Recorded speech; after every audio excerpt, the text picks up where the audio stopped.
tere päevast! Meil on hea meel teid jälle tervitada Bluetram uudiste stuudios, kus eetris juba teine uudiste saade. Täna 7. mail on meie saate teemad järgmised.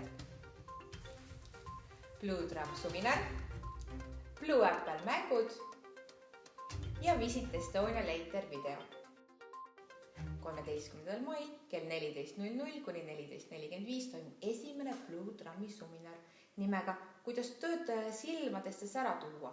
Ootame interaktiivsele suminarile eelkõige personali ja firmajuhte, kes otsivad ideid ja koguvad mõtteid, kuidas motiveerida firma töötajaid praegusel ajal.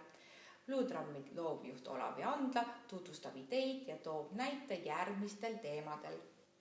Lihtsad ja efektiivsed ergutusprogrammid, töötajate süstemaatiline tunnustamine, motivatsiooniplaani koostamine ja teostus. Suminarist osavõtmiseks saatke meile email vähemalt pool tundi enne ürituse algust. Ootame aktiivset osavõttu. Eelmises uudistesaates tutvustasime teile Blue Apple mänge. Tänaseks on lisandunud Pirita metsaseiklusele ka Nõmme Harku metsaseiklus ja Vanalinna pärlid. Meie metsaseiklusest on osa juba võtnud palju inimesi ja meie rajale eksisid ära tuntud suunamudija Lepatriinu ja laulja Laura Prits. Lülitage meie kaamera praegu metsarajale, kus muljeid jagavad Lepatriinu ja Laura Prits. 1,5 tundi ja 7 kilomeetrit värskes õhus otsisime punkte, vastasime küsimustele, tunneme ennast eriti sportliku ja arenenuna.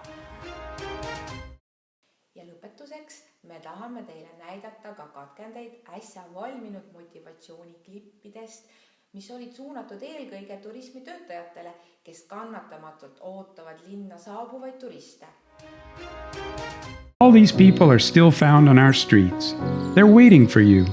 But for now, stay home and visit Estonia later. See klipp on saanud palju vaatamisi Facebookis nii Eestis kui ka välismaal. Juhul, kui tekkis huvi motivatsiooni klipi osas ka teie firma töötajatele, siis võtke meiega ühendust ja kindlasti leiame sobiva lahenduse. Aitäh, et vaatasite meie saadet. Järgmised uudised juba järgmisel korral. Olge terved!